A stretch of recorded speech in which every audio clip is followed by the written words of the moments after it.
Hare Krishna, Krishna Krishna,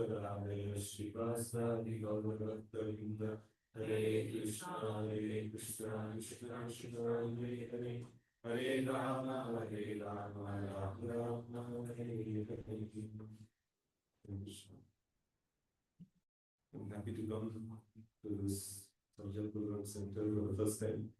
I've seen the pictures and I've heard about many of the things that's happening here.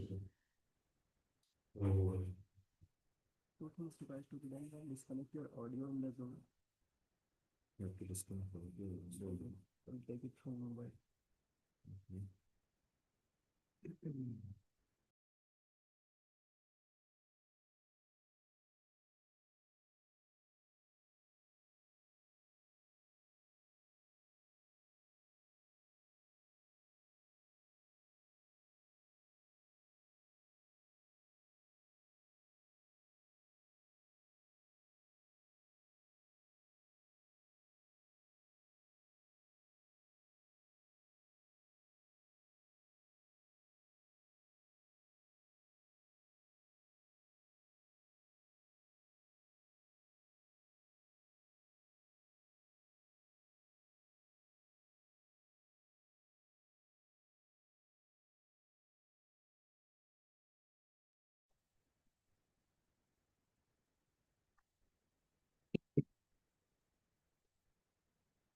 Hare Krishna.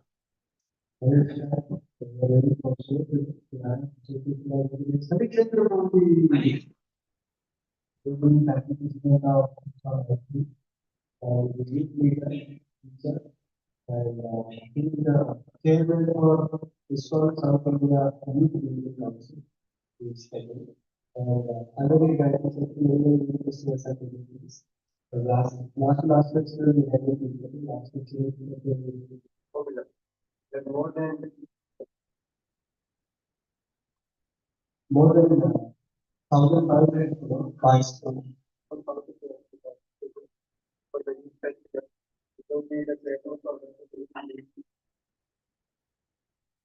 We believe that big work of historical and also produce known habits, good emotional behavior, and the capacity that we are living in our field that's almost 1,000 plus obligation. Sorry for the that we are developing very well. So he and his Karthika who are here, the both of them are living in the community. So we are very fortunate to have this person here. Let us welcome Panchayat Guru for all the friends and the Hare Krishna.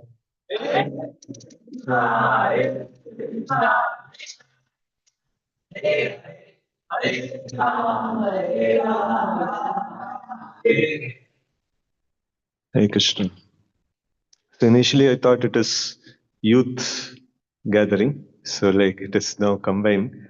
Anyway, we will moderate it accordingly. So, okay. So today we are going to discuss on the subject of sadhana bhakti. Sadhana is a practice, that we perform to attain something, that is the goal or sadhya. So the sadhana has to be performed in a particular way in order to attain our goal.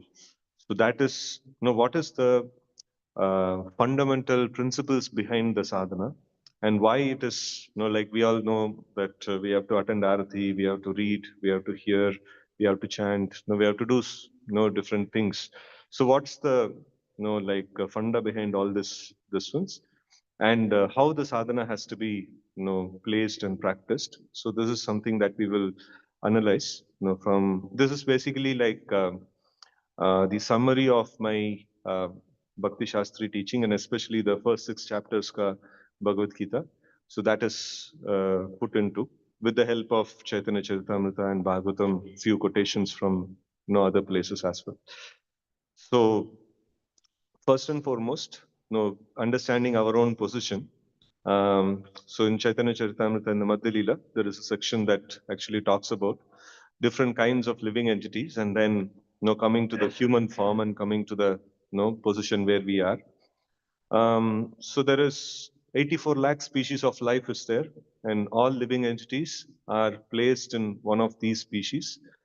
And then these living entities are as small as 1/10 of or 1/10,000 part of the tip of the hair.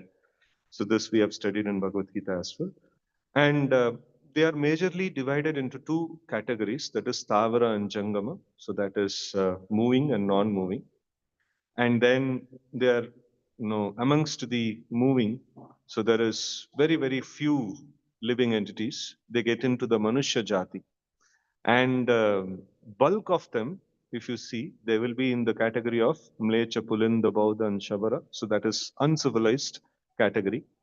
And then, in the civilized category, if you see, you find Vedanishta. So some of them, amongst the civilized people, some of them are Vedanishta.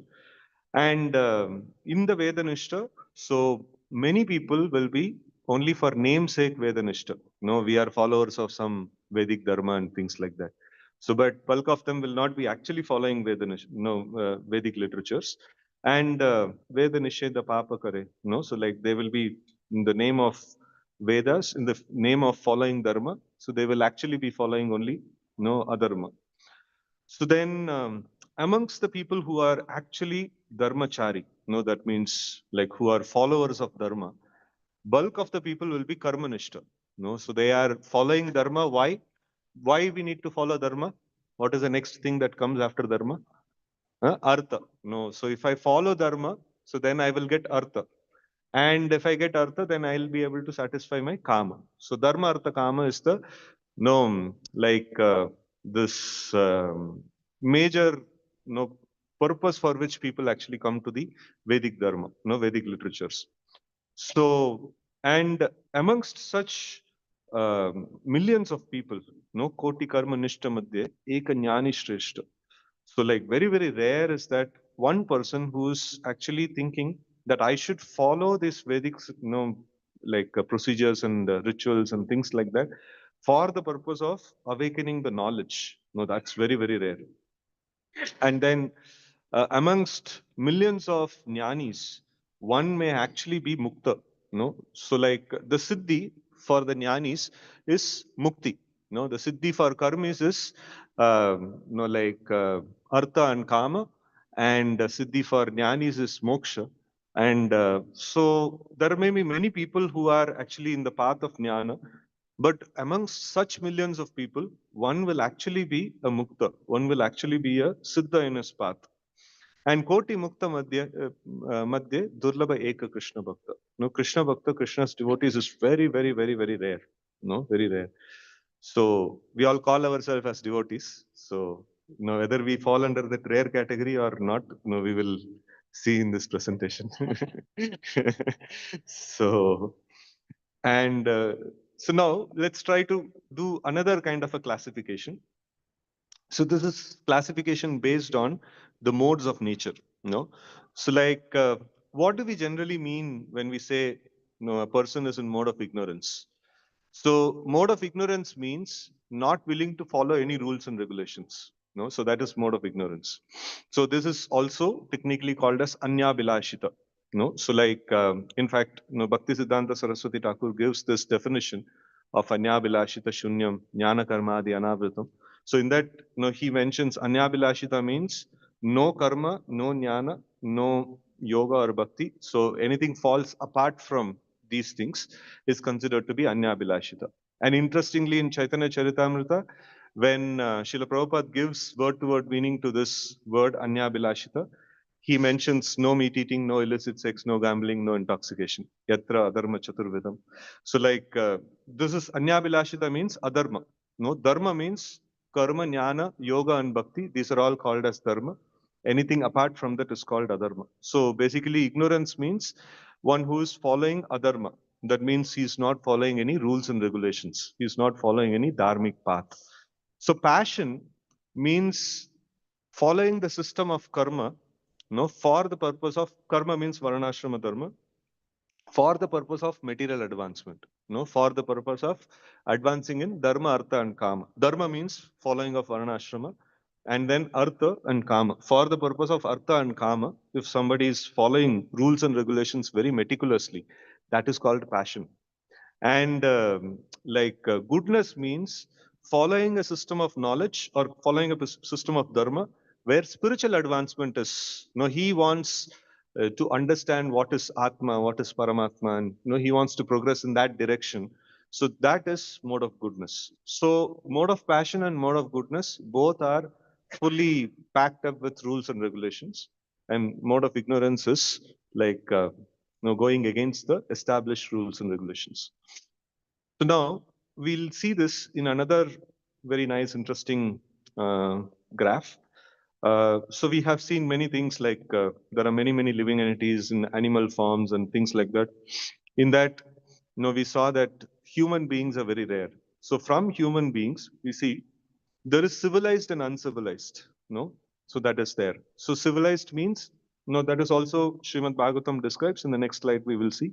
So a discrete set of qualities, if it is there, if he believes and values certain principles, then he can be classified as civilized. So otherwise, he is called uncivilized.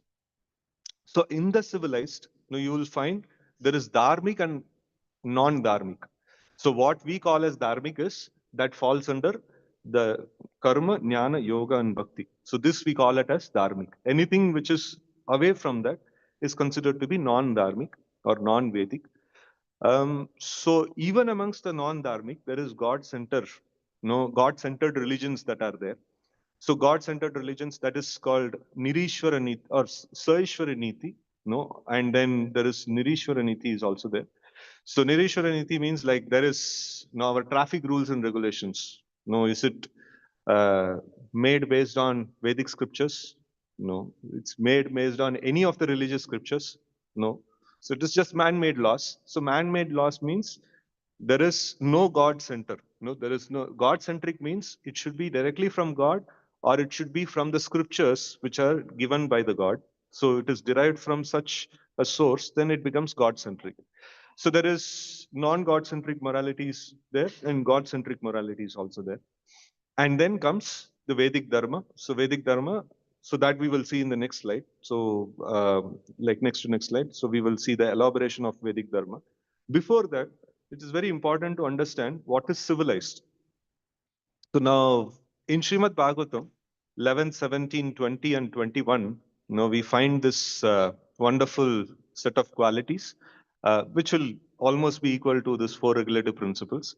So this is called civilized and uncivilized. These two things are there. So civilized means saucham, cleanliness, satyam, honesty, asteyam, abstinence from thievery, and astikyam, faith, and then ahimsa, abstinence from unnecessary violence, and then freedom from lust, anger, greed, and welfare for all creatures.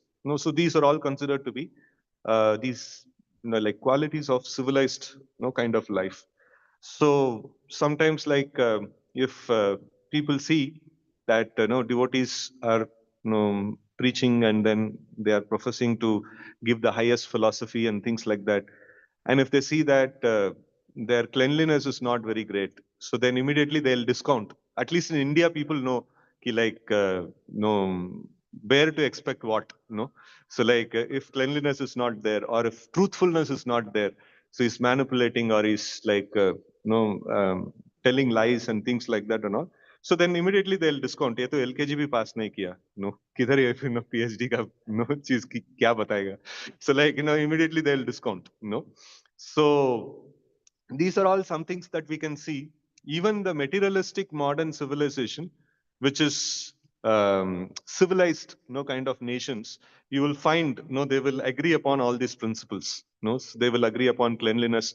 In fact, people say that foreign countries are more clean than India. So it's basically they are civilized. They're civilized, and honesty, is valued, and stealing is a punishable act, and faith and unnecessary violence to other living entities, philanthropy and things like that is quite appreciated in these civilized countries. So these are all some things that anybody who is civilized will agree upon these principles. This, basic principles of civilization. After these civilized, no, this is just the basic qualification. After that, one is supposed to be like dharmic. And in the dharmic, no, there is many other categories are there. So we'll see. So we find in the Vedic, those people are following Vedic Dharma. So there is Karmi, Jnani, and Bhakta. And amongst devotees, there is Karma Yogi, and there is Pradhanibhuta Bhakta, and there is Kevala Bhakta. So like that, there is different classifications are there. So now, in order to understand these things, so we are going to discuss only this thing for next 1 hour. So like in order to understand this, so let's try to understand the terminologies that we have used here. So karmi, in order to understand what is karmi, first of all, we have to understand what is karma. So what is karma? Hmm? Prescribed duties. Nice. Any other, this one of karma? Anything which, oh, okay, okay, nice. So any other definition of karma?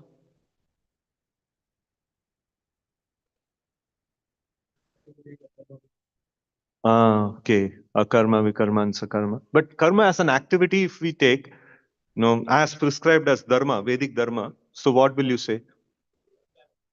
Prescribed duties. No, any other means more elaboration on prescribed duty? What is prescribed duty?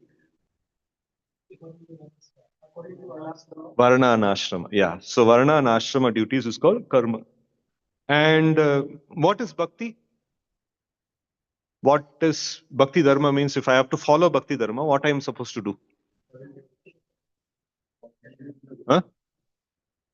9 this ones. Shravanam, Kirtanam, Smaranam, like Padasevanam, Archanam, Vandanam, Dasyam, Sakyam, Atma Nivedanam. Okay. So anything more apart from that is there? Okay. So that is basic. Anything more apart from 9 is there? Nectar of Devotion gives another list, right? Huh? 64, yeah, 64. So our acharyas at least have given elaborate list of 64 items of devotional service. If you perform such items, it is considered to be devotional service.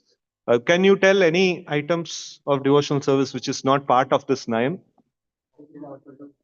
Offering water to Tulsi, no, taking Charnamrit, circumambulating temple, um, visiting Dham, yeah. Huh? Offering obeisances, Vandanam is there. Mm. That is Smaranam is already there now. So whether we know it or not, many of it like we discovered in the morning program.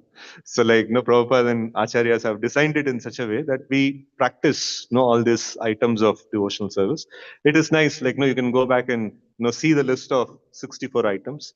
So the first 20 are considered to be the preliminary, and next 44 is considered to be the engagement in the devotional service itself, right?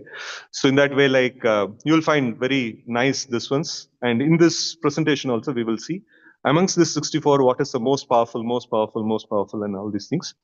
So now we will get a little more deeper into these definitions. Okay, jnana. What is jnana? What do a jnana sadhana, a person who is performing jnana sadhana, what he will do? Karma sadhana, like they will perform prescribed duties, varana and ashrama duties, and devotees, they will perform different items of the 64 limbs of bhakti. What will the jnanis do, or people who are following this? Hmm? What is it? Speculation. They'll try to understand about themselves. Okay. Huh?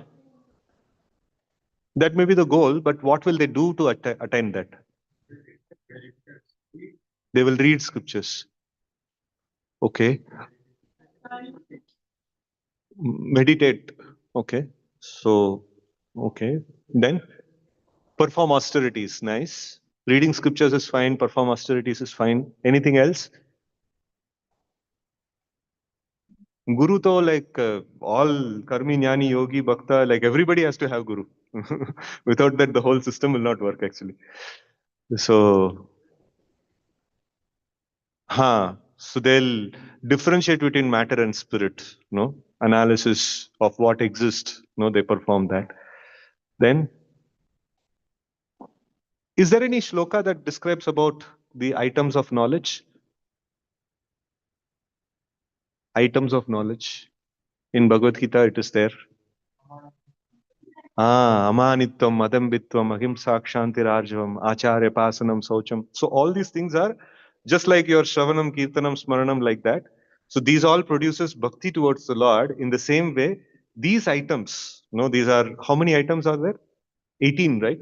I think 18 of them are there. So 18, those 18 are considered to be the process of acquiring knowledge. No? So what is knowledge?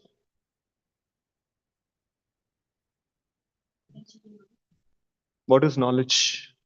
Knowledge means? Huh. So to understand, know what exists, that is earth, water, fire, air, ether, mind, intelligence, false ego. Then on top of it, there is soul is there, then super soul is there. So to understand and to be able to practically perceive these things is considered to be knowledge. So if somebody is like, kept a nice sense object in front of them, and then like we ask them, what do you see? I see something that I can enjoy. That means it is ignorance. है ना? Because he is able to see only matter, and he is able to see that I am the Lord and Master of this matter and I can enjoy this matter. So that means it is ignorance. So if it is knowledge, means what? Oh, this matter exists and this is part and parcel of Krishna and it should be engaged in service of Krishna. That means it is knowledge. Right? So knowledge and ignorance is based on what you are able to perceive. No, how much you are able to perceive. You are able to perceive only earth, water, fire, air, ether, and then you are able to see that it is meant for your enjoyment. So then it is ignorance, right? So like knowledge means being able to perceive something beyond matter, being able to perceive the soul, being able to perceive the super soul. So this is the this is called knowledge. And what is there between the living entity and the knowledge? What makes us not able to see the soul and the super soul? Avidya. And anything that Krishna mentions in the 3rd chapter? The 3rd chapter, when like Krishna mentions that the pure living entity, jnaninas nitya vairina. Lust is something that covers. And Krishna mentions there is different degrees of covering of this lust. So the process of jnana actually, aims at reducing the degrees of lust that is there. And then naturally the jnana or the living entity, will be able to perceive, things which are beyond matter. So that becomes natural for the living entity to perceive things which are beyond matter. So this is jnana, this one. So now we will see the same thing that we discussed, like karma means prescribed duties, that is varnashrama duties. For men, it is varna and ashrama duties, and for women, it is three dharma. And jnana means amanitvam, adambitvam, and these items that are there. And then bhakti means there are 64 discrete items that are mentioned. So these are all the different processes that are there, different kinds of sadhanas that are there. And for what purpose these sadhanas are actually performed. So that is also there. Like in Vedic system, it is very, very clear. For attaining a particular goal, you perform a particular process. So this is the way it is actually. So Bhakti Yoga is performed in order to attain the lotus feet of the Lord, in order to go back to Godhead. And Jnana Yoga is performed in order to attain liberation. And Karma is performed in order to attain better material facility, in this or in the next life, basically. And so in order to get better material facility in this life means it is basically adharma, So it is like, what do you get? Just imagine an example of a student. He has already written an examination, and then the results are out, and now the results are very bad, and he wants to change the result. How he can change the result? Huh? Yeah. Okay, you are a dharmic person, so like think in terms of adharmic person. How can the current result be changed? Huh? Bribe or like, teacher को कुछ ये करना है ना, कुछ भी करके like paper में मार्क चेंज करना है ना, and like or just change the mark in the paper and go and change the mark in the records also. So when the teacher is not there. So that is called adharma, right?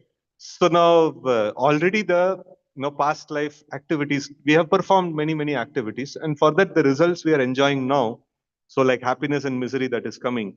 And now I want to change those happiness and misery at this point in time.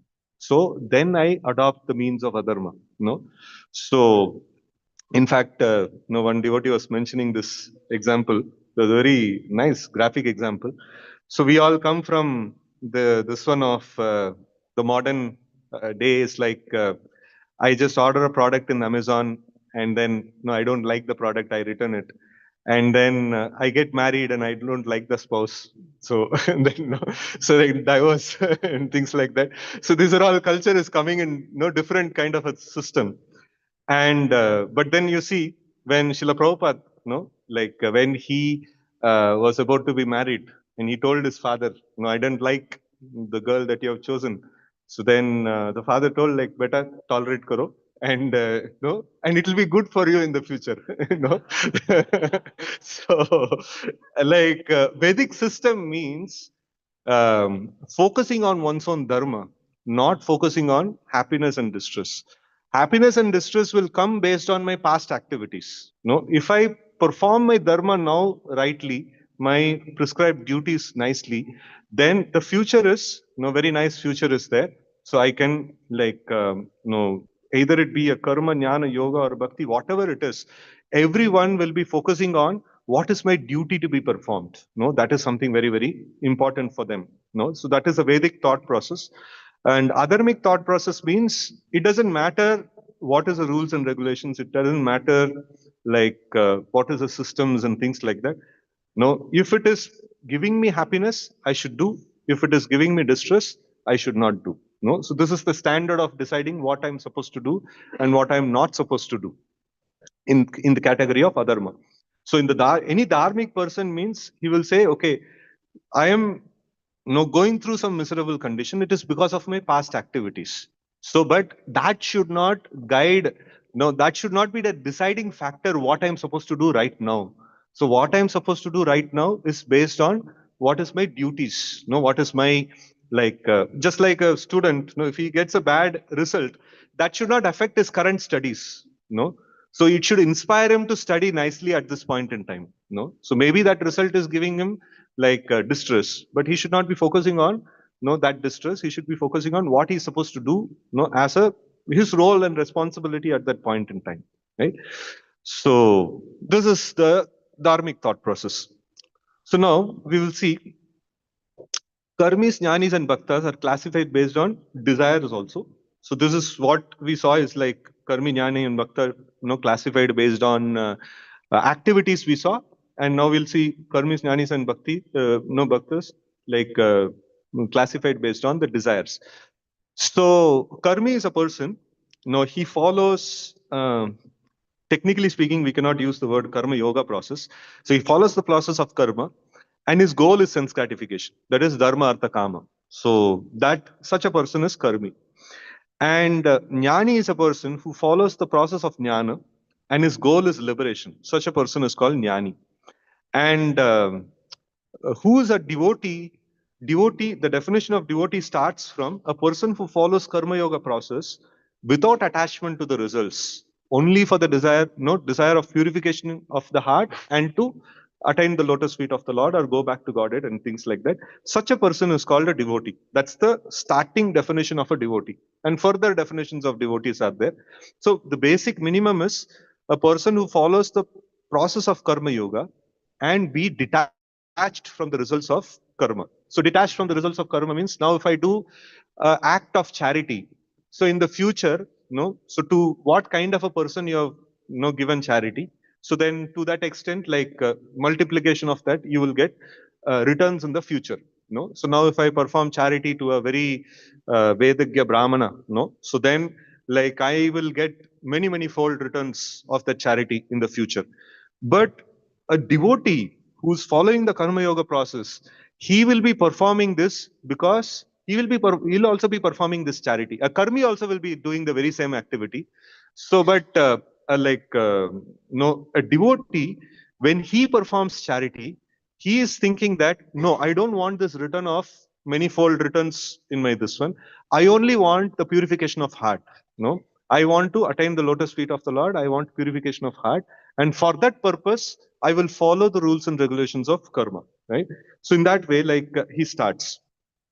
So now we will see in another nice graphic presentation, the karma sadhana with bhukti kamna. Bhukti kamna means dharma artha kama. So so such a person is called karmi.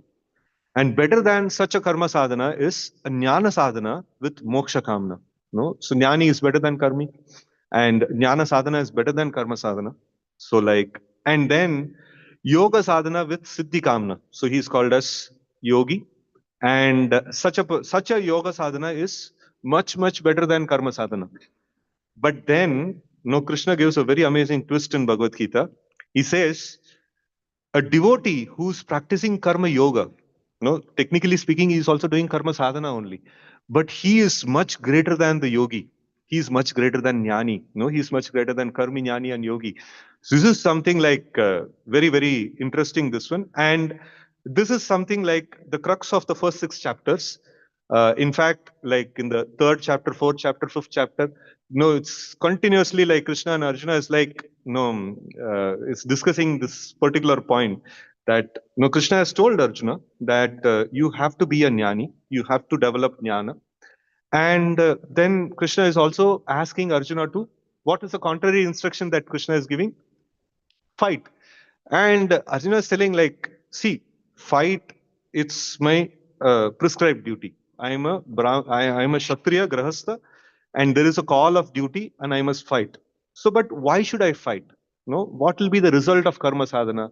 So, in order to attain heavenly planets, in order to attain a great kingdom in this world and things like that. So, dharma artha kama. So, he nicely puts forward, and I'm not interested in dharma artha kama. So, I'm only interested in jnana. And Krishna is telling, fine, that's very nice. No, you are interested in jnana, and I'm also telling you the very same thing. You have to proceed in the path of jnana.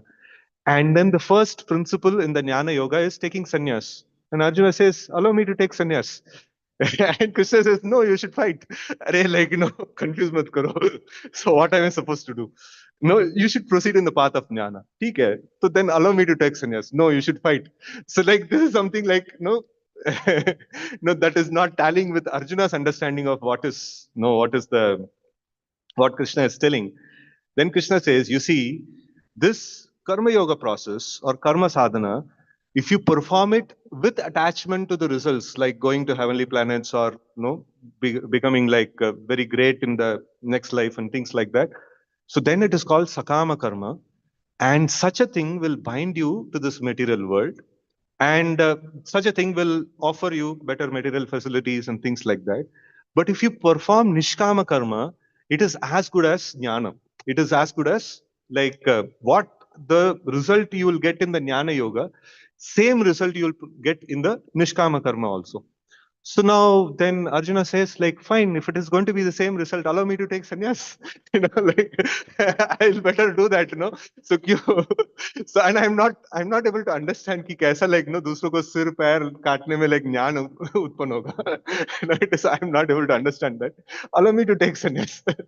So then Krishna says, see, I can do that, but then no, you're not eligible candidate. So you see, you're crying, mummy, papa, and things like that.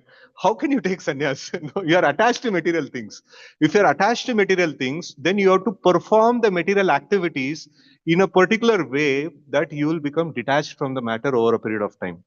So then after some time, Arjuna establishes that, no, I'm not attached to material things. No, I'm completely detached. And it is quite a good amount of proofs are there that Arjuna was not attached. So then Krishna puts another point. What if you get a material desire later on? Only went to satisfy the material desire is there in the karma sadhana. No? So if you want to get married or if you want to give shape to the material desire in a dharmic way, that is only possible in the Varnashrama. If you take sannyas, there is no question of satisfying your material desire.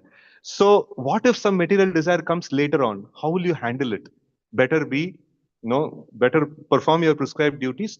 And then in this way, you will make advancement. You will make gradual advancement towards jnana. And then Arjuna says, no, I'm sure that I will not get no material desires in the future also.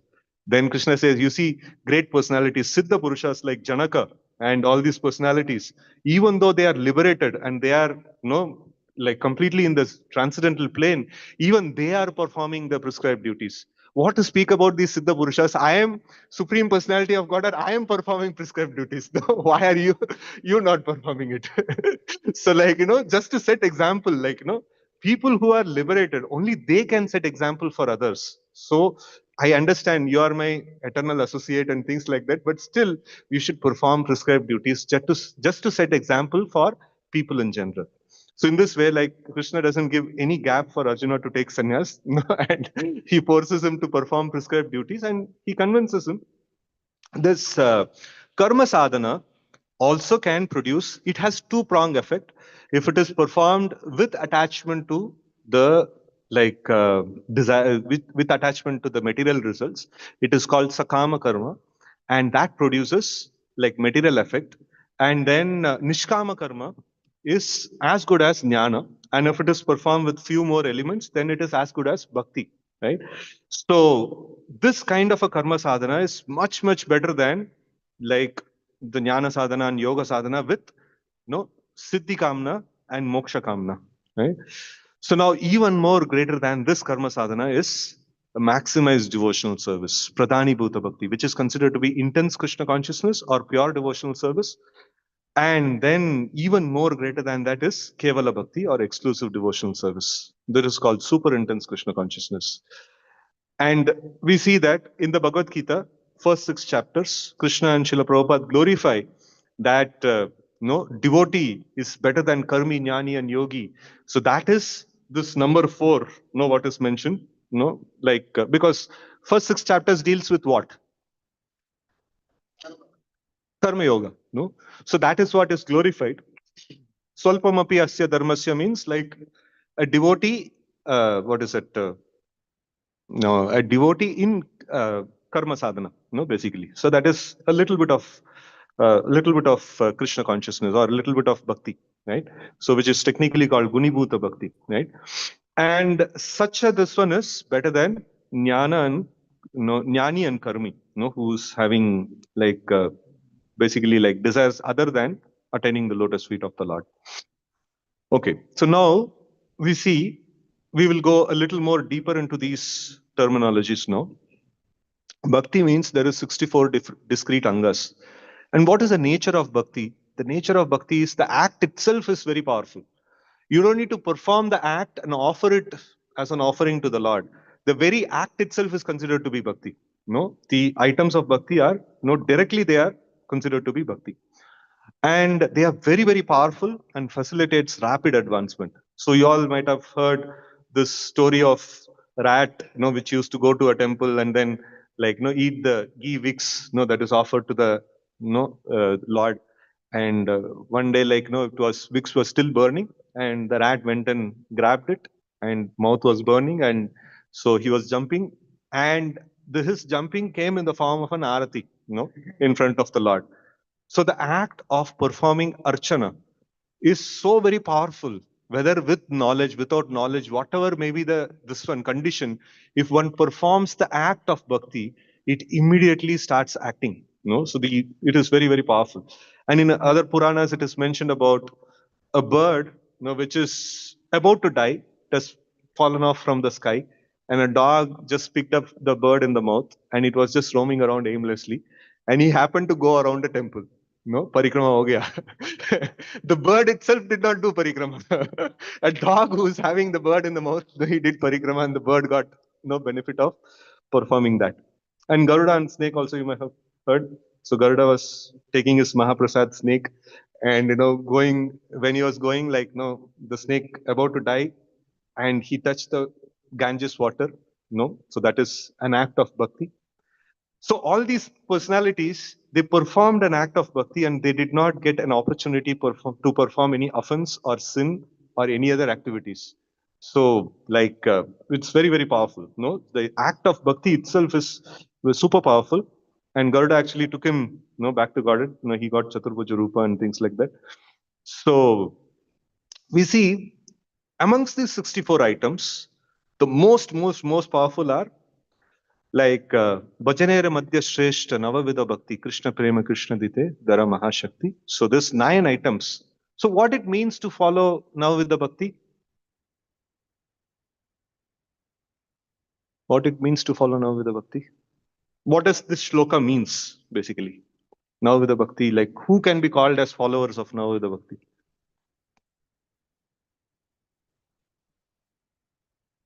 All of us? All of us follow?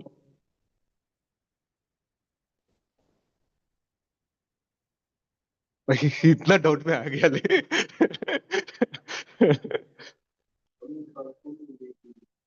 one who's engaged 24/7 only in this. That's package means exclusively only on that. No, so that's called the follower of Navavida Bhakti.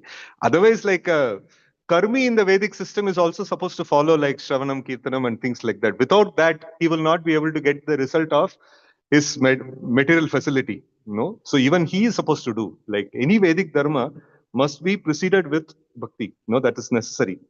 So like this Navavida Bhakti means only these 9 items. No, if somebody subscribes only to the 9 items, then it is like very, very powerful. And then Taramadya Sarvasheshta Nama Sankirtan Niraparada Namalay Paya Premadan. So what does this mean? It's like Haridas Thakur's sadhana. So like only Nama Sankirtan. So in fact, one devotee shared a real story of a devotee. He wanted to follow this. This is called Ekanga Bhakti. So like we know like the Panchanga Bhakti and the Ekanga Bhakti. So he wanted to attain Krishna immediately. Like very, very quickly.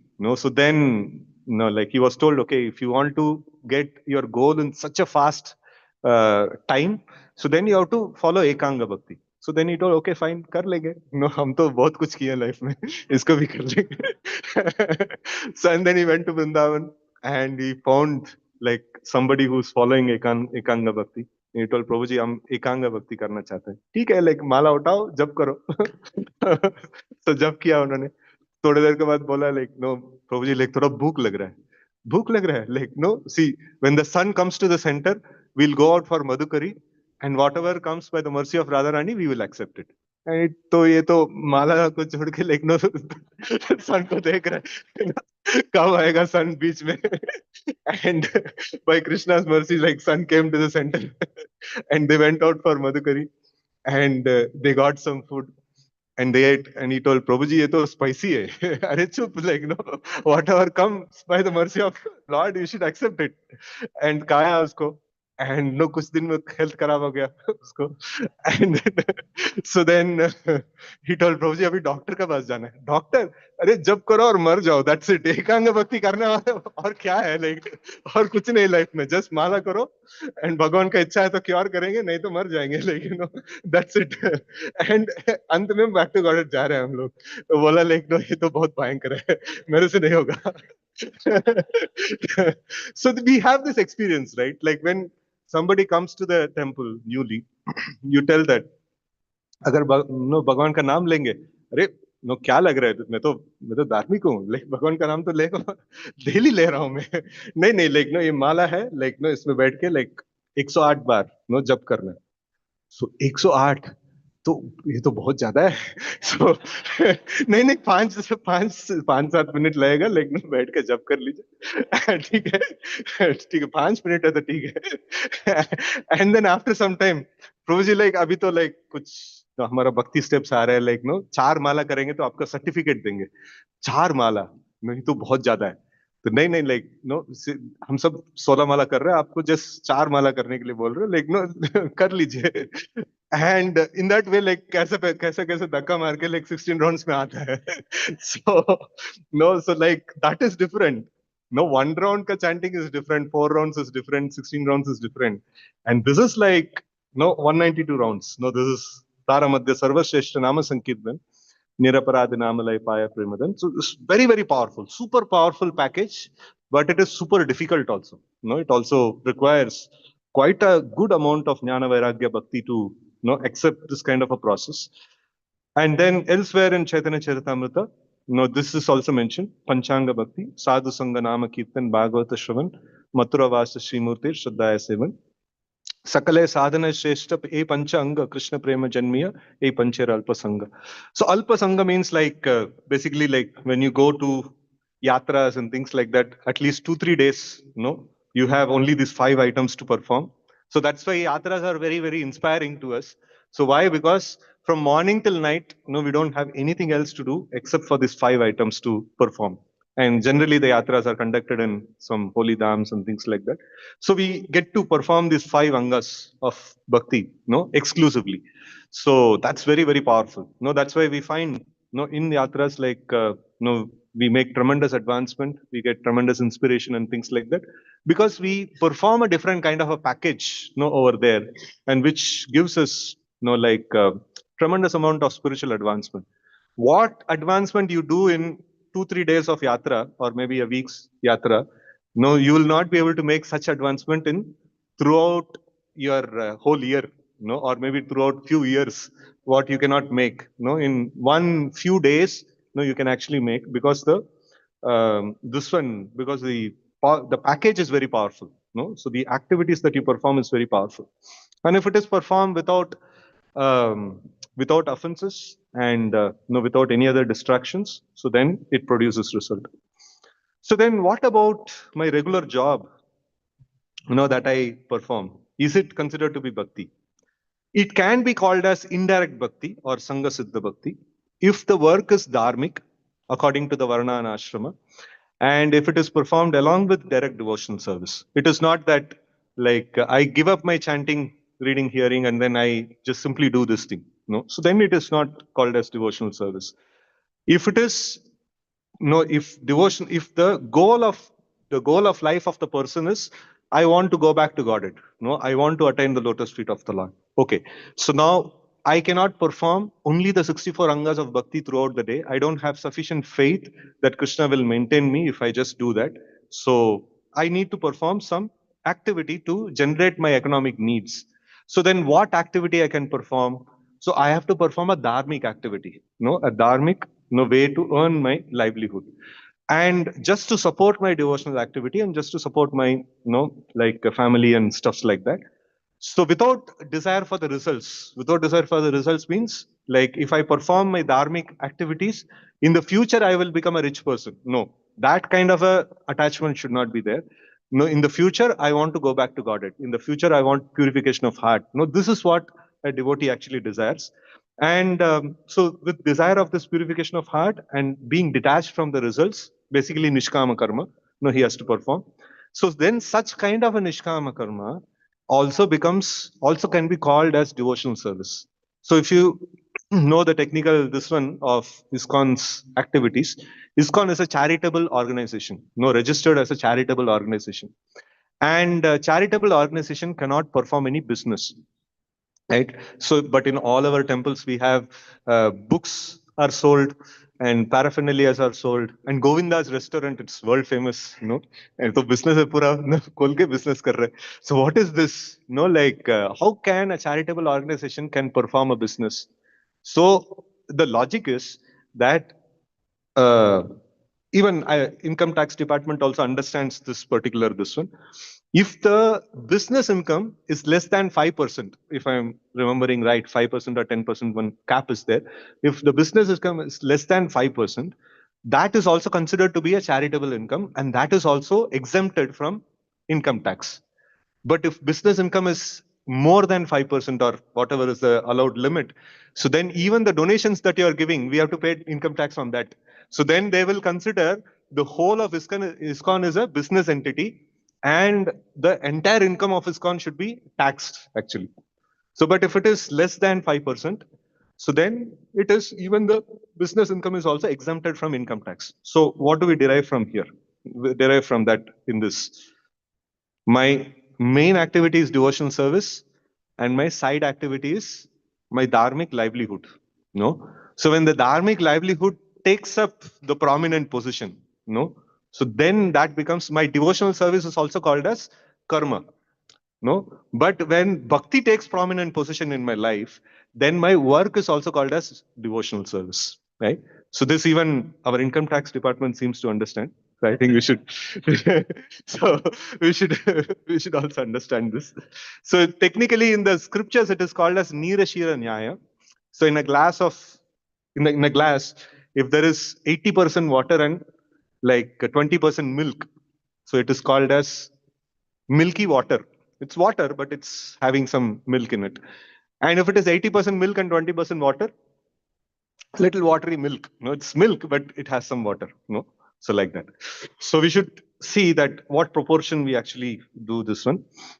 And this is the reason Srila Prabhupada actually introduced Varnashrama right in the beginning days of the ISKCON society.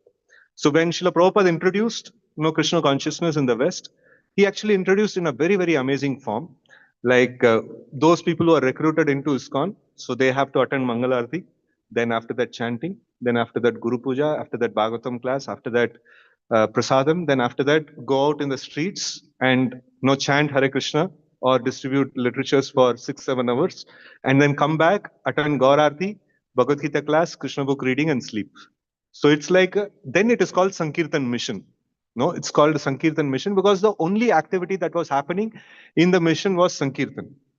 And Prabhupada told that management is also Sankirtan, deity worship is also Sankirtan, cooking is also Sankirtan, because bulk of the resources are engaged in Sankirtan, Nirashira Nyaya. So like anything which is incidental to these activities are also considered to be Sankirtan, right? So like while deity worship, we sing, no Hare Krishna. While performing any activities like, we chant Hare Krishna, but while chanting, we exclusively chant Hare Krishna. No, so throughout the day, whether 64 items of bhakti, whatever maybe the items are going on, the glorification of the Lord should never stop. No, so that is something like Srila Prabhupada actually introduced that system, and it was very, very powerful. And hippies became sannyasis and things like that. So because to take somebody from such lower strata without any samskaras, without any like background of Vedic culture and things like that, to lift them, very, very intravenous injection is needed actually. That's this Kevala Bhakti. And Srila Prabhupada actually gave that. He literally inspired people to perform Kevala Bhakti. And they all became like super duper like results actually came. And now also like many like for many decades we have seen that devotees are still struggling in the West and things like that. And now we have very, very great hope. This guy Radhashampur is going to revolutionize the whole Western preaching, and real amazing results are coming up. So but we see from the past, like after Srila Prabhupada's time, the from the this one of Kevala Bhakti to the package, next and next package was adopted, and that is not very effective for the preaching and in those zones. In India, it is fine. In India, already we get laddus of the people who are got nice samskaras and nice this ones and things like that. And in that, you ask them to perform devotion, so it is fine. But people with bad samskaras, if they have to take up, then very, very powerful intravenous has to be given. And that Srila Prabhupada could do. So, and like when he saw his disciples were not able to perform this Kevala Bhakti, immediately he thought that Varnashrama. Immediately he brought in Varnashrama. He did not expect his people to go out and work outside. No, he wanted within the community, immediately he started speaking about Brahmana, Kshatriya, Vaishya, Shudra. And initially he told, this is all not needed. Bhakti is sufficient for us. And when he saw that, okay, Bhakti alone, my people cannot do. So then immediately introduced Varnashrama. The component of Varnashrama was introduced. And in the beginning days of ISKCON, not on later point in time. So because this is the natural alternative, to this one of Bhakti. So now we will try to read a small section from Journey of Self-Discovery. Srila Prabhupada writes, the culmination of all yoga practice lies in Bhakti Yoga. All other yogas are but means to come to the point of Bhakti Yoga. Yoga actually means Bhakti Yoga. All yogas are progression towards this destination. So this word yoga, whenever we attach this word yoga to something, so then it means bhakti yoga. So karma yoga means like work in Krishna consciousness. Jnana yoga means like that is also Krishna consciousness. That is also devotional service. So, but externally the practices are a little different. For example, Dhruva Maharaj, he performed Ashtanga yoga. But then over a period of time, his desire became like, he became attracted to the Lord. So after he became attracted to the Lord, so though he is following the principles of Ashtanga yoga, he is considered to be devotee only. Because like his goal is different. Goal is to attain the Lord. And then he has come into the yoga fold. So now, from the beginning of Karma Yoga to the end of Bhakti Yoga is a long way to self-realization. Karma Yoga executed without fruitive desires is the beginning of this path. That is, Nishkama Karma is the beginning of path of devotional service. Right? And fruitive activities or karma include sinful activities also. So Karma Yoga, however, does not include sinful activities, but only good pious activities or prescribed activities. This is called Karma Yoga. So then when Karma Yoga increases in knowledge and renunciation, Jnana Vairagya. So basically, Jnana Vairagya is the parameter in any of the yoga systems, the parameter to gauge whether a person is making advancement is Jnana Vairagya. So this is a common parameter across all yoga systems. So, and when sufficient Jnana Vairagya increases, then he's called Jnana Yogis. And then when Jnana Yoga increases in meditation, so that is more Jnana. So like basically understanding of soul and understanding of super soul is considered to be Jnana. So basically more Jnana Vairagya increases, or in other words, meditation on the super soul increases, then he is called Ashtanga Yogi. So then when one surpasses Ashtanga Yoga and comes to the point of serving the Supreme Personality of Godhead Krishna, one has reached Bhakti Yoga. Right? So service to Supreme Personality of Godhead, everybody will be doing. But here, when it is told service to Supreme Personality of Godhead means service to Supreme Personality of Godhead for his pleasure. Not that service to Supreme Personality of Godhead to attain what I want to attain. So then that is called karmi. So like this is service to Supreme Personality of Godhead for his desire. Like Amrish Maharaj, this one that comes, kamam tu dasya, natu kama kamyaya. Yatottamashloka janashraya. So like desire only to satisfy the desire of the Lord. Like desire of the practitioner is amalgamated into the desire of the Supreme Lord. So then it is called Bhakti Yoga. Right? So like, it's just put in a graph that is adharma is not in the roadmap. Even Sakama Karma is also not in the roadmap. So Nishkama Karma and Jnana and Bhakti, these are all in the roadmaps. That is there. It's one single road. It's one single path. It is not karma is a different path, Jnana is a different path, Bhakti is a different path. No, it's all one single path. If somebody drops out in the position of karma, he's called the dropout is called karmi. And somebody drops out in the platform of jnana, the dropout is called jnani. If they all want to go to their ultimate destination of attaining the lotus feet of the Lord, all of these people are called devotee only. A person who's there in 10 kilometers, 50 kilometers, 80 kilometers, all of them are devotees. Only if they don't have a desire to drop out in between. If they have a desire to drop out, if they have desire to attain bhukti or bhukti mukti siddhi kami, so all these people are dropouts. So they are dropouts from the yoga ladder, and they are called as different names. But if they are not dropout, wherever they are called devotee only. Right? And this thing, I think in the beginning itself we discussed anya vilashita shunyam. That means no adharma. Uttama bhakti ka definition. And jnana karmadi anavritam. In Uttama Bhakti, Jnana and Karma is allowed, to the extent it doesn't cover Bhakti. Jnana Karmadi Anavritam. So Jnana Avritam means to be attached to the impersonal liberation is an activity of Jnana, but it covers Bhakti. And Karma Anavritam. So Karma Anavritam, there are like demigod worship is a legal dharmic activity, but it covers Bhakti. So a practitioner of bhakti, he can perform the varnashrama duties, he can take care of his parents, no, he should, in fact, and he should take care of his family, he should do charity, he should perform all these things. These are all bhakti anukula karma, no, and they should not be given up, no, in the process of executing karma. But bhakti pratikula karma is there. So that is like performing demigod worship and performing kamya karmas. No? So there are many kamya karmas are there. So if we perform that, our jnana vairagya progress will be stopped. No? So like we should not perform kamya karma, we should not perform demigod worship. So that is called karma anavritam. And jnana anavritam means not being attached to impersonal liberation, and many other aspects are there. And then anukulyena Krishna anushilanam. That means you should perform favorably devotional service, no, that is meant to please the Supreme Lord. And jnana and karma are allowed in the Uttama Bhakti to the extent it doesn't cover the bhakti. And adharma must be zero. So that is why, no, in the point of initiation, the promise is taken, no, no meat eating, no illicit sex, no gambling, no intoxication. What is another way of telling this? No, no. The other way of telling is no, not being like merciless and not telling lies and not, like not being unclean and then not being austere.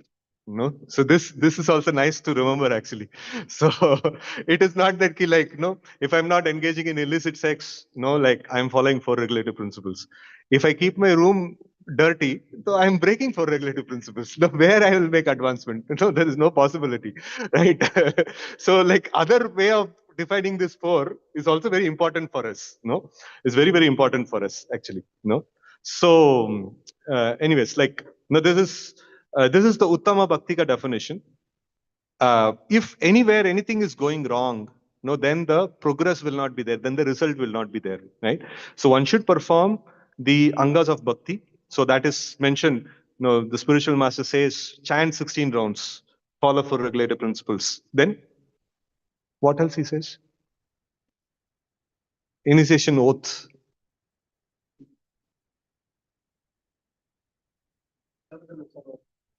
Avoid 10 offenses.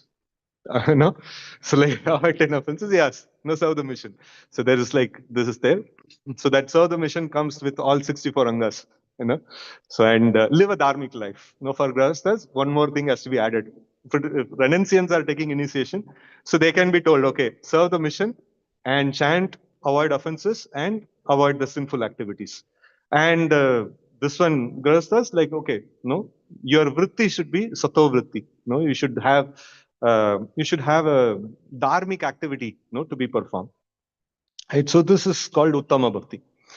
And yeah, so yoga or sadhana means 24/7. It is not sadhana means like no 2 hours, 3 hours, 4 hours. No, it's not like that. Sadhana is 24/7 sadhana and 24/7 regulated activity. And so in order to understand the 24/7, so we will also the components of 24/7. So we will just see a little bit of very important section of seventh canto, 11th chapter. No, Śrīla Prabhupāda actually mentions, and also like there is a very important shloka that talks about the 30 common duties of the human beings. To maximum till what time we can go? Fine, na? ठीक है. थोड़ा सा like 10-15 minutes, like no, it will become delayed. So we'll see. So, so let me skip this chapter summary. Like, no, this is, I'll just skip this. No, we will get this information in the shloka and purport as well. So basically, like this shloka, there is 7-11, shloka number 8 to 12. No, so this actually talks about 30 common duties of every human being.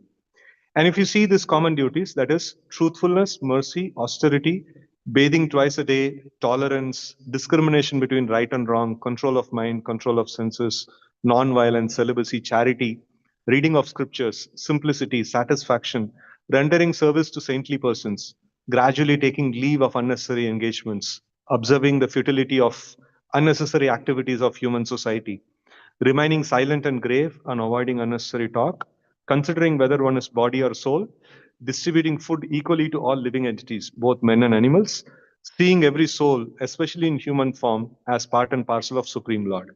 How does it look like, these 21? What all these items are? It looks like karma sadhana, jnana sadhana, bhakti sadhana. What does it look like? Huh? It looks like jnana sadhana, right? So it goes very much in line with amanitvam, adamvitvam, and things like that. And out of 30, 21 is covered. Now 9 is remaining. What may be the 9 things which are there? Rest? Huh? Huh? Navida Bhakti, yes. No? Hearing, chanting, remembering, rendering service, worship, obeisances, servant, friend, becoming a friend, and surrendering oneself completely to the Lord. So these are all duties of devotees. Whose duties are these? Every human being. Common duties of every human being. ऐसा कैसा हो गया? ठीक है, let's see the purport of Śrīla Prabhupāda in this. In order that human being be distinct from animals, the great Saint Narada recommends every human being be educated in terms of above mentioned 30 qualifications. Nowadays, there is a propaganda everywhere, all over the world, for a secular state, a state interested only in mundane activities. But if the citizens of the state are not educated in the above mentioned good qualities, how can there be happiness? For example, if the total populace is untruthful, how can the state be happy? Therefore, without consideration, ones belonging to a sectarian religion, whether like Hindu, Muslim, Christian, Buddhist, or any other sect, everyone should be taught to become truthful. No, so it's like no, this is very, very essential. And similarly, everyone should be taught to be merciful. Everyone should observe fasting on certain days of the month. Everyone should bathe twice a day, cleanse his teeth and body externally, and cleanse his mind internally by remembering the holy name of the Lord. The Lord is one, whether one is Hindu, Muslim, or Christian. Therefore, one should chant the holy name of Lord, regardless of differences in linguistic pronunciation. Also, everyone should be taught to be very careful not to discharge semen unnecessarily. This is very important for all human beings. If semen is not discharged unnecessarily, one becomes extremely strong in memory, determination, activity, and vitality of one's bodily energy. Everyone should also be taught to be simple in thought, feeling, and satisfied in body and mind. These are general qualifications of a human being. There is no question of a secular state or an ecclesiastical state. Unless one is educated in the above mentioned 30 qualities, there cannot be any peace. So this is mandatory duties for every human being. No. So like if somebody says like, no, Prabhuji, like, no, mujhe back to God nahi jana hai. Like I want to be in this material world. I want to like become rich and rich and rich. So then also our recommendation is you should follow the jnana duties, you should follow the bhakti duties. No, tab bhi tumko 16 rounds karna hi hai. ठीक है. So the important conclusion is the 30 common duties involve 21 angas of knowledge and 9 angas of bhakti. And thus chanting 16 round is not sufficient to call ourselves as devotees. It's basic expectation of every human being. Everyone must perform Shravanam, Kirtanam, and etc. And a devotee is who is doing a dharmic activity for the pleasure of the Lord and for the purification of heart and in order to attain the lotus feet of the Lord. Such a person is a devotee, right? Such a person is a devotee, right? We see that even in the case of karma, Varnashramacharvata Purushena Parapuman Vishnuraradete Panta Nanyat Tattosha Karana. Even the Varnashrama is performed for Vishnu Aradhana, for the satisfaction of Vishnu. And na anyat tattosha karana. There is like the prime goal of Varnashrama is for the pleasure of Lord Vishnu. No, so that is the lowest of all the sadhanas. So then, if karma sadhana is the goal is Vishnu Aradhana, so then what is the goal of jnana sadhana? That is also Vishnu Aradhana. So like yoga sadhana is also Vishnu Aradhana. Meditation on the form of the Lord. And bhakti is also Vishnu Aradhana. So all of these are Vishnu Aradhana. So a karmi, he worships Vishnu, saying that okay, everything in the material world belongs to the Supreme Lord. and I want to have so many things in this material world. No, he's sarva kama. No, so he's having all material desires. And what am I supposed to do? ये छोटा मोटा boss को जाके please करेंगे तो like no मुश्किल से एक 60-40 खरीद सकते हैं बेंगलुरु में. No, Dhruv Maharaj is an amazing example. भगवान का जाके उसको मस्का लगाएंगे लाइक नो हमको पूरा पृथ्वी मिल जाएगा. So that is the thought process of a karmi, no? Right? So he worships the supreme personality of Godhead in order to get better material facility, bhukti kamna, no? And like a yogi or a jnani, he worships the supreme personality of Godhead in order to attain the liberation, no?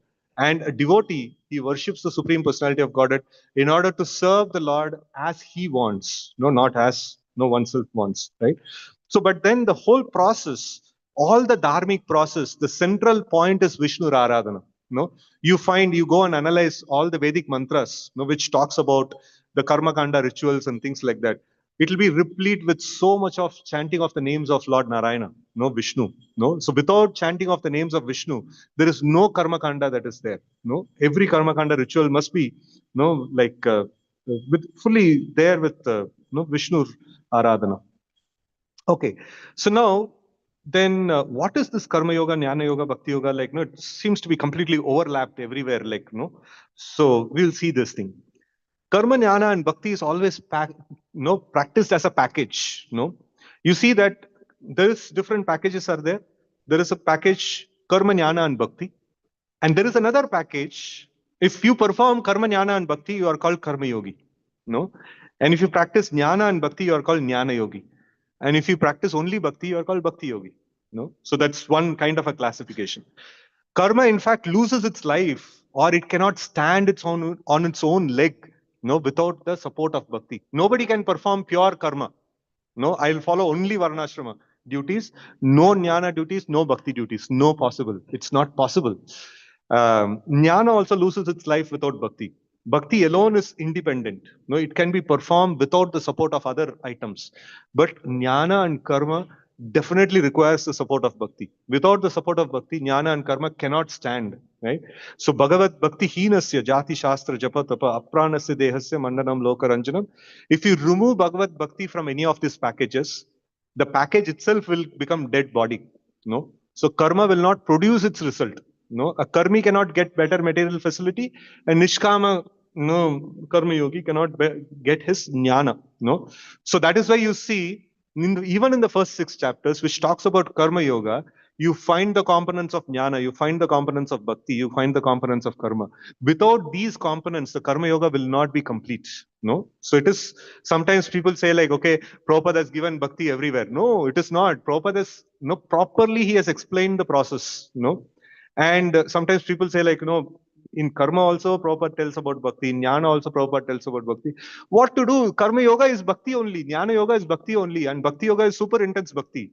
Like, it is legitimately, it is bhakti only. And the acharya is not unduly explaining something which is not there. He is, Prabhupada is duly, properly explaining the subject matter. No, he is not unduly explaining something, which is not to be explained. Of course, Krishna himself also mentions this intense form of bhakti or pradhani bhuta bhakti is like very good. And then, he, in Bhagavad Gita, Krishna himself mentions probably like 15-20 times or something like that, the superiority of the intense form of bhakti. And Prabhupada talks about maybe 200 times about that. So that's not a problem. No, that's not a problem. But it is not, Prabhupada is explaining that at the cost of explaining, karma yoga. Prabhupada properly explains karma yoga. And after that, he explains what Krishna explains, in the Bhagavad Gita itself. So that is not at all a problem. So we should not have, at least as devotees, we should not have a wrong idea that Prabhupada has simply explained, bhakti everywhere. So, like, it is a yoga shastra, So, like, Gita is a yoga shastra. That means it is a bhakti shastra. It is not that, some portion of Gita is talking about bhakti. Every portion of Gita is talking only about bhakti. So, as devotees, we should be convinced about this particular aspect. So, because from where Krishna is talking about Nishkama Karma? From which point Krishna is talking about Nishkama Karma? Huh? Almost from 2nd chapter. So before that, in 1st chapter, there is no yoga system is discussed as such. No, it is only the prelude. So from the first instruction, Krishna has been talking about like Nishkama Karma. No, maybe like just to compare and contrast, like he spoke a little bit about Sakama. No, you will get, no, you'll attain heavens and things like that and all. A little bit he told, and then immediately he starts criticizing about Sakama Karma. So then it is proper bhakti. No, from second chapter, only bhakti is discussed. There is nothing else is discussed. Bhakti in Karma Yoga, Bhakti in Jnana Yoga, and things like that. No, so there is nothing else apart from bhakti is discussed in Bhagavad Gita. So now, okay, so now we'll come to, with all this understanding, so what is the package of sadhana that we are supposed to perform? There is one package which is called Kevala Bhakti. So 24/7, only engaged in the angas of bhakti. That's called exclusive devotional service or pure devotional service. Then next package is more than 50% of the time, money, resources, energy, everything, what I possess, more than 50% of it is engaged in the direct angas of bhakti. Direct angas of bhakti means Shravanam, Kirtanam, Smaranam, or Mangalarati or missionary activities and things like that. So this is direct angas of bhakti. So if somebody is able to give more than 50% of his wakeful time, so which Srila Vishnu Chakravarti Thakur actually calls it as, Srila Baldev Devotion actually calls it as Mukhya Kala, no? So like, the prominent time, no? So he actually puts this term. And so that is engaged in the Angas of Bhakti. And then, a little bit of Angas of Jnana and Angas of Nishkama Karma. So this is called Pradhani Bhuta Bhakti and maximized devotional service. And this is also called as pure devotional service. So what do we mean when we say it is called pure devotional service? It is capable of producing the results of pure devotional service. That is, Kleshagni, Shubhada, Moksha Lagata Krit. Like what are the other things? Sudurlabha, Sandrananda Visheshatma, Sri Krishna Akarshan. So these items, pure devotional service means it will produce these items, right? And another form is like, ठीक है 4-5 घंटा या 2-4 घंटा bhakti kar liya, and then jnana and nishkama karma. So this is called Gunibhuta Bhakti. So this is called devotional service. This cannot be called as pure devotional service. This is called devotional service. So, like, all this can be called as devotional service only if the goal is purification of heart and attaining the lotus feet of the Lord, right? So, attaining eternal service of the Lord in spiritual world. So, without desire for material advancement and liberation. That is why you will find Śrīla Prabhupāda, whenever he talks about pure devotional service, the sequence or the sequel to it, or like the following statements would be, free from fruitive desires and impersonal liberation. Free from jnana karma, basically, like, bhakti without covered by jnana and karma. So this is the way, like, this one is mentioned. So basically, Prabhupada, puts the Uttama Bhakti ka definition everywhere. Like whenever he talks about pure devotional service, right?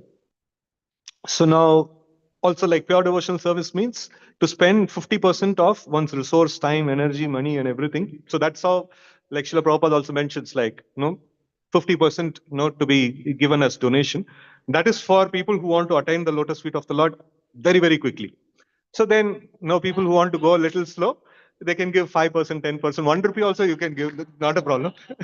So like, accordingly, like we will go slow, that's all.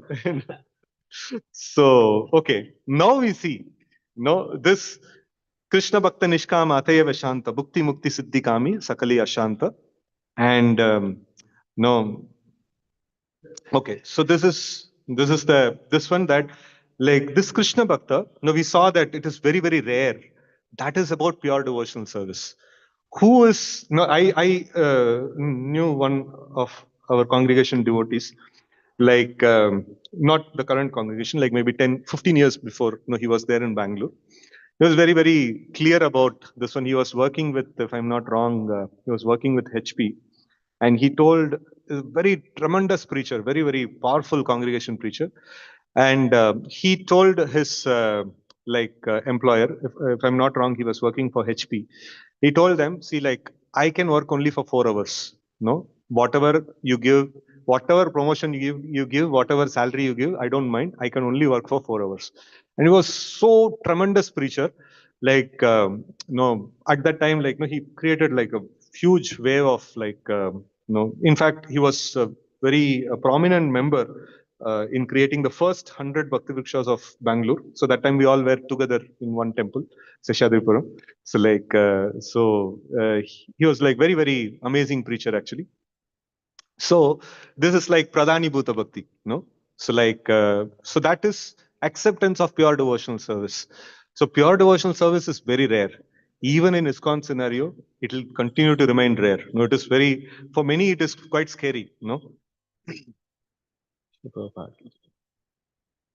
So, um, but we should start. We should start our devotional service, and from some platform, and then we should try to focus on, the holy name and Śrīmad-Bhāgavatam, and we should try to hear the holy names of the Lord nicely and study Śrīmad-Bhāgavatam nicely and engage in missionary activities to the extent that we can perform. And in the weekends, we can perform Kevala Bhakti or Pradhaniyuta Bhakti. And in weekdays, we can perform different kind of Bhakti. So, and over a period of time, more and more we develop attachment to Krishna. More and more the Jnana Vairagya increases. Jnana Vairagya increases means what? We are able to perceive the Supreme Lord. We are able to perceive the soul and the super soul. So then we understand when we perceive the super soul, when we actually get the darshan of the super soul, means it is not literally means ki like nama rupa guna lila, like there are different ways in which or different progressions in which we will have the darshan. The first and foremost darshan of the Lord means that we get confidence. No, Bhagavan hai, no, he will take care of me. No, that confidence when it comes, that also becomes a darshan of the Lord. No, that also is a practical, logical understanding of the Lord. No, I have an experience of the Lord and he will protect me. No, so then it becomes like a good amount of jnana vairagya is actually developed in the person. Right. So when that thing comes, then we will adopt ourselves, we will adopt to Pradhani Bhuta Bhakti. And all our goals should be before the end of life, we should come to Kevala Bhakti. And in fact, we find that in the old age also, if we keep interfering in the family affairs and things like that, we have seen sometimes grown up children, they'll tell, aapka time ho gaya na, like it is our time, just allow us to do, you just do some Krishna Rama and some bhajan and you remain. Actually, in the Vedic system, this idea was there. Old age means Kevala Bhakti. No, that is very, very solid idea was there. No, and nowadays, like people don't have that kind of relishment in the Bhakti. So then, if I don't have relishment in Bhakti, what I will do? Again, I'll get involved in after retirement. Again, I'll take a job. What I can do? In this way, people are actually whiling of time because they don't have attraction towards Bhakti. They don't know what to do in retirement. So if they have cultivated gradual attachment to Krishna over a period of time, then the retirement is very nice. In fact, like many of our congregation are planning retirement at 40, 45 and things like that. So it is because they have developed some nice attraction towards the angas of bhakti and they're very eager, when I can retire, when I can engage in the bhakti, in the angas of bhakti very seriously, right? So भक्ति परेशानुभव विरक्ति अन्यत्र चैष त्रिक एक काल प्रपद्यमानस्य यथाश्नतशु स्तुष्टि पुष्टि शुद्धपायोनुगास. So like as we discussed, jnana vairagya and bhakti are the parameters to judge the advancement, and this will become gradually and progressively, it will unfold as we practice our dharmic activities, either Krishna consciousness and karma yoga or in the intense form of bhakti, right? Okay, so now we are not going to learn anything new now. We have just come to the end of it. Just another form of analysis: slow progress, no progress, and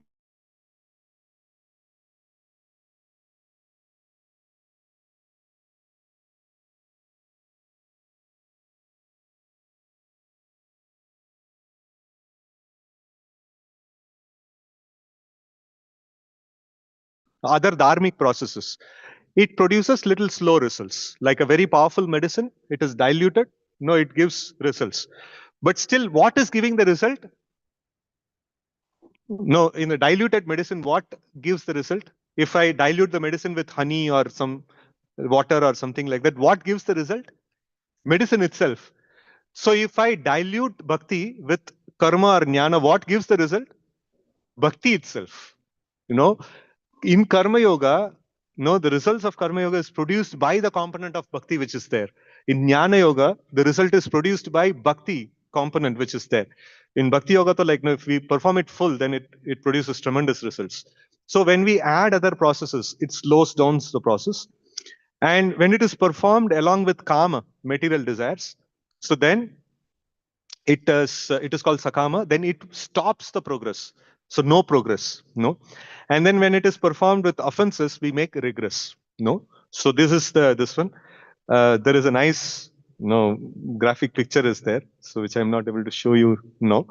So like I put a tortoise, in the karma. So like, no, progress is there, but slow progress is there, right?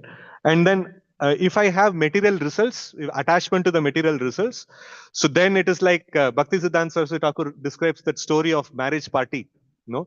So like who आगे क्या? So story of marriage party, like no, who is sitting on a boat and rowing throughout the night, and next day morning they are in the same place. Why? Because anchor is there. So anchor is cherished material desires. If I'm sakama, then I will not be able to make progress in Jnana Vairagya and Bhakti. Jnana Vairagya and Bhakti progress will happen only from Nishkama. No, before that, Sakama or Adharma, there is no like question of performing, making progress in Jnana Vairagya Bhakti. No, Amara spiritual advancement will not be there. No, so like one has to remove this anchor. No, that means to say to ourselves that my goal is to go back to Godhead, my goal is to attain the lotus feet of the Lord, my goal is to purify my heart and engage in the service of the Lord. In the course of this one, in the course of my dharmic activities, no, edrichalabha santushta. Whatever by the grace of the Lord, no, I get profit or loss, happiness or distress, no, everything I will tolerate. Even in the where does no Krishna mentions matras pashastu kaunteya, karma yoga, bhakti yoga, where he mentions in karma yoga itself. Any yoga, if we want to make progress, no matras pashastu kaunteya, like no, we need to tolerate the results that actually comes. No, that is very very important. So only when we tolerate the results that comes and we don't have attachment to the results, then only we make spiritual progress. No, and of course we should avoid offenses. No, if offenses and sins are there, so then it destroys the nice garden of bhakti. Like no, धीरे धीरे करके like it is sprouting, but it can destroy. No, so muktanam abhisiddhanam va narayana parayana sudurlabha prashantatma kotishvapi mahamuni.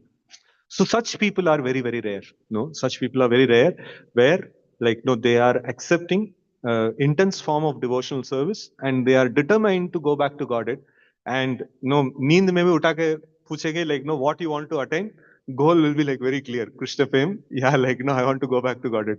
So such people are very rare. No, such people are very rare. ठीक है. So now the final, this one is Bhaktilata Beach. What does this Bhaktilata Beach means?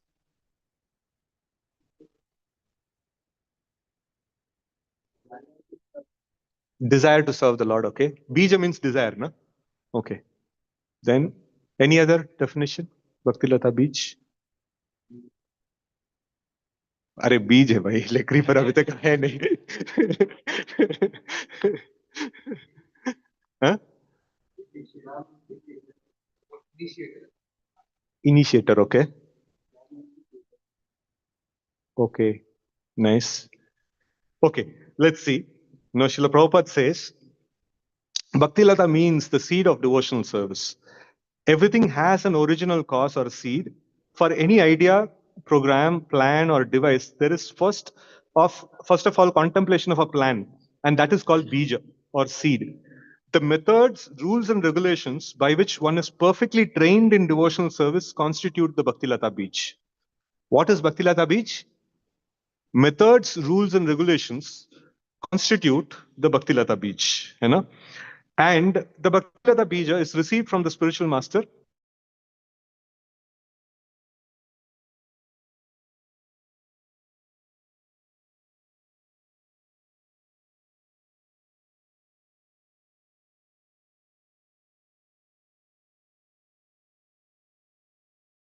instead cultivate such seeds.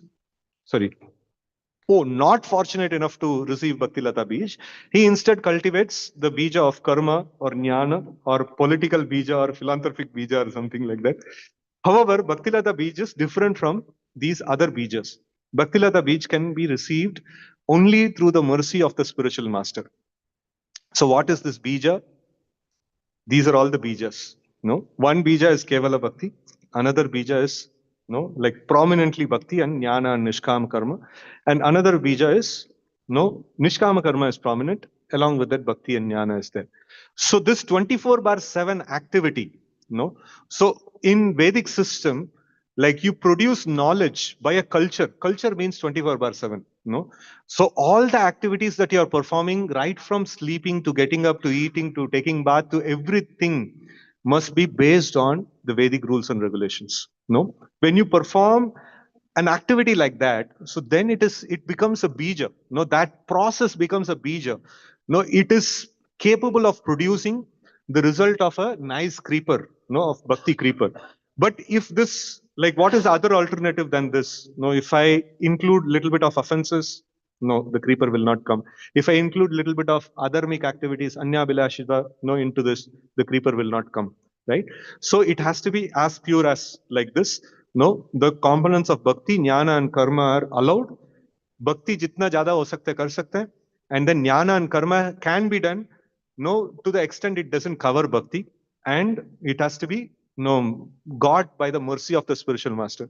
So now somebody may say like, no, I'm pass out of IIT, like, no, I can, I'll do the best of the things. So kevala bhakti karke dikhaunga. Nahi ho sakta hai. It has to be blessed upon. These things must be blessed upon by the spiritual master and to the disciple. So only those things he can actually perform, right? So, and it is also like a gear system. Like, kevala bhakti is like the fifth gear or something like that. So fifth gear डालने के लिए क्या requisites are there? If you want to take on fifth gear, and go, what are the prerequisites are there? Highway should be there. The path should be very clear. And then what other requisites are there? Fuel should be there. Okay? And speed also should be there. Sufficient speed. अगर केवल भक्ति का process उठाया and सोच रहे कि अभी थोड़ा स्पीड कम करना है, तो क्या होगा? गाड़ी बंद हो जाएगा. गाड़ी चलेगा नहीं, है ना? So that is why an expert spiritual master is needed. It is not just कि like कौन सा अच्छा है, like मैं करूंगा. No, like कौन सा गियर अच्छा है? अरे like no, आपका स्पीड और रोड का हिसाब से like गियर शिफ्ट करना पड़ेगा, है ना? So like that is why this one is Bhaktivinoda Thakur actually mentions. He tells that start with actually ideally speaking there is 3:3 9 combinations are there. Minimal. Many more combinations are there. So for simplicity, I've just presented 3. So like there is a track of Swanishtas, there is track of Paranishtitas, and there is track of Nirapekshas. So in all of them, these three milestones that are there. Gunibhuta Bhakti, Pradhanibhuta Bhakti, and Kevala Bhakti. So and so like Bhaktivinoda Thakur actually offers this one that he mentions that a devotee should start with the first gear, and then slowly you should try to put on the next without stepping back. Progress without regress. You should go stably, and progressively to next and next this ones. And in fact, Bhaktivinoda Thakur's system, like he had this one of you periodically increase your number of rounds. And मरने के पहले पूरा माला करके मर जाओ. So that is our Vaishnava path. So like we should go in this direction. So just that we need to avoid anya bilasha, that or esham tu antagatam pama jananam punya karmanam thed bandhu moha nirmukta bhajante mam dridavata. So we should perform the angas of bhakti without sin and without offenses. And if we cannot just do that, add the angas of jnana and karma without affecting bhakti. So that is the whole this one. That's the essence of today's whole discussion. Until unless we subscribe to and perform one of the bona fide packages, our progress in Krishna consciousness, that means ever increasing jnana, vairagya and bhakti, will not happen. Like this, Karabova car, there will be some sound and smoke, but there will not be any progress, So it's very, very important and serious that we perform. We take up a dharmic activity, and along with intense desire to attain the lotus feet of the Lord. So with this, I pause today's discussion. Any questions, comments we can take. Hare Krishna.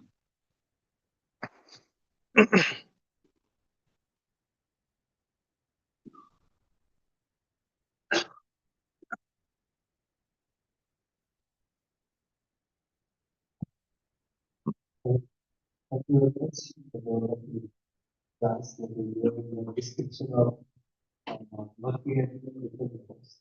So my question was Guru Book, the Guru Book Bhakti. Nowadays, there is a lot of talk in this control that engaging about the words, content and the secret, messages. So, will there be this?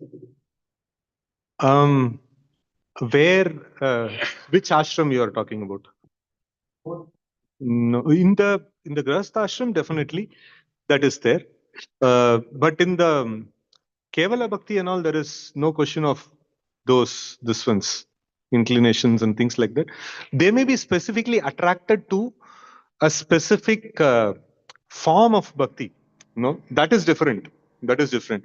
When we talk about inclinations, so this is about my inclinations within the three modes of nature.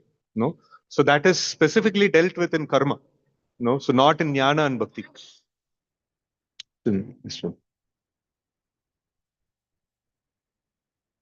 Anyone else? Yes.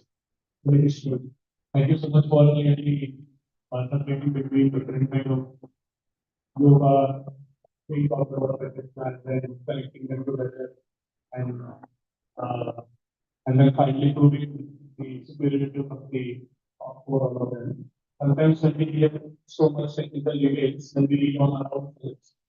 And then you might think that we just give a publication and say whatever is so right. Yeah. We don't want to go too much detail, but really need it in terms of putting it proper. My question is only in Bhagavatam.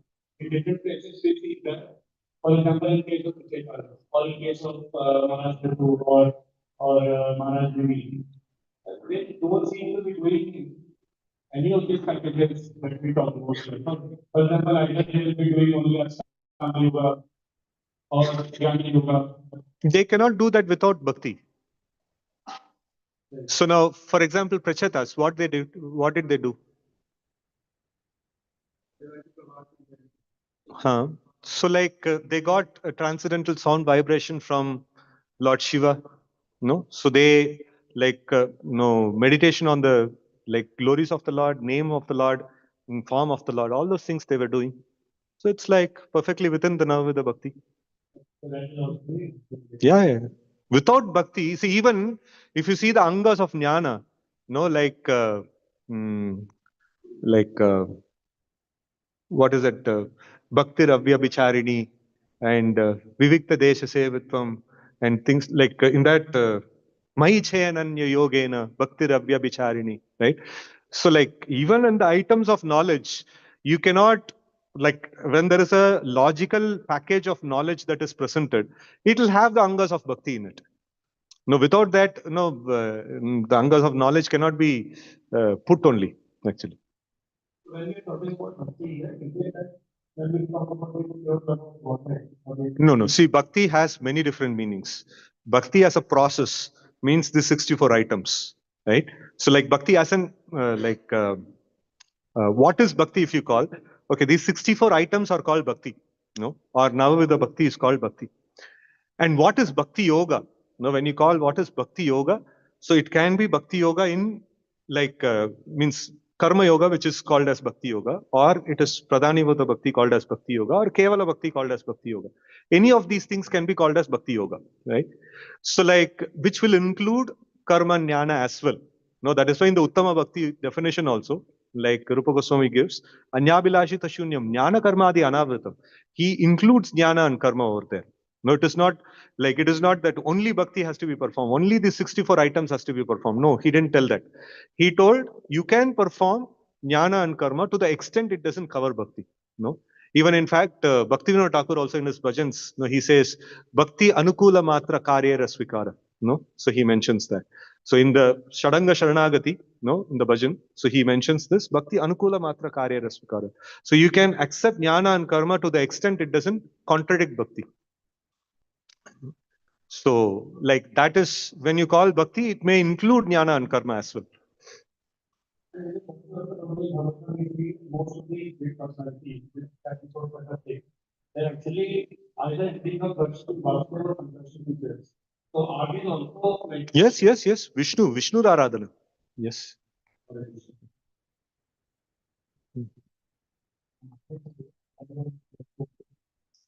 The attendance, I see that long attachment for the work, not the motivation to do the work is not. And when if we are not attached, then we do the work either in the surface or the like mechanical. How to work on this. What do you mean by result?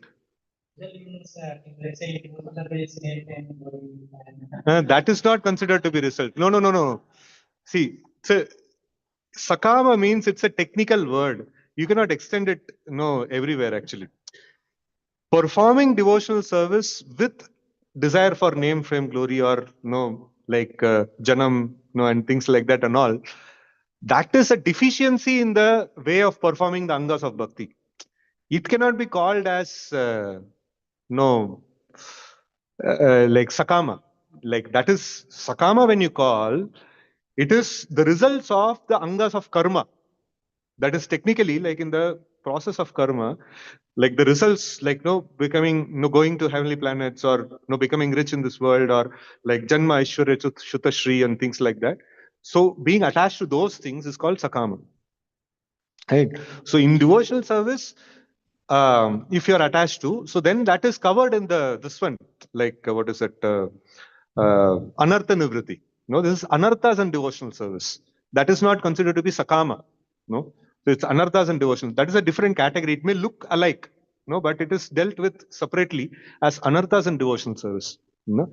So now when you talk about if somebody is not having interest or inspiration to do without attachment to results, then fine. Like, he should, if he has attachment to the results, then he should perform sakama karma nicely.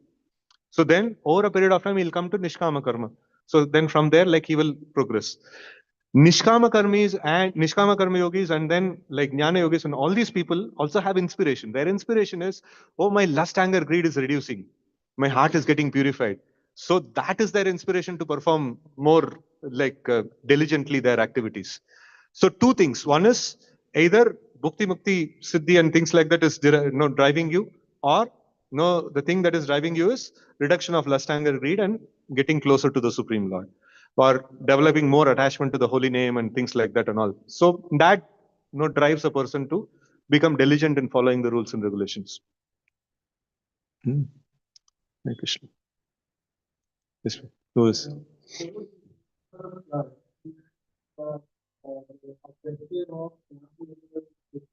Yes. Jnana process, jnana yoga, like, see, sometimes this overlap of words, sometimes is there. We may, sometimes this word is sakama karma yoga is also used, but technically speaking, we cannot use that. Sakama karma only we can say. Yoga means it has to be from nishkama karma. No, nishkama karma yoga, it can be. So, jnana yoga, in the process of jnana yoga, if somebody is a dropout, that means he is attached to impersonal liberation. He's called as a jnani, no, or like he's following a jnana process. So he cannot, in the stricter sense, he cannot be called as a jnana yogi. No, yogi means he's a devotee, basically.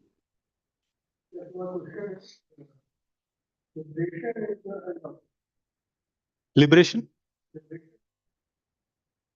Huh.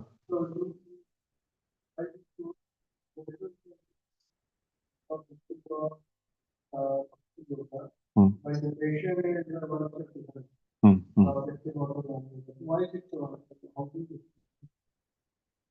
Differentiate going back to Godhead and liberation? Going back to Godhead? Devotion. See, liberation means like anything, that is after you exit this material world, any option that is there, it's all considered to be liberation. So now liberation means to just exit this material world and be in the Brahma Jyoti. No, that's also called as liberation. And liberation means to enter into the spiritual world, with the desire for, like Salokya, Sarupya, Sarishti, that's also called as Mukti. No, so like that is also not avoiding devotional service. Devotional service means entering into the spiritual planets and engagement in the practical devotional service of the Supreme Lord for the pleasure of the Supreme Lord, not for any of my pleasure. No, so that is a very rare commodity. A person who is getting Salokya Mukti, no, to reside in the same planet as the Supreme Lord, he may also be engaged in devotional service, but that is not the kind of devotional service that I am looking for. I am looking for a different kind of a devotional service, no, where no Ananya Bhakti, no, is needed. So that is a different, different product altogether. So that is possible through the medium of devotional service, and that devotional service could be, in the beginning it could be karma yoga, it could be jnana yoga, and things like that, and at the end it becomes kevala bhakti. Only after kevala bhakti we can go back to Godhead. No, that is a very important star. So all of us should plan, that plan our retirement and plan our time, how will, I execute this kevala bhakti at some point in time.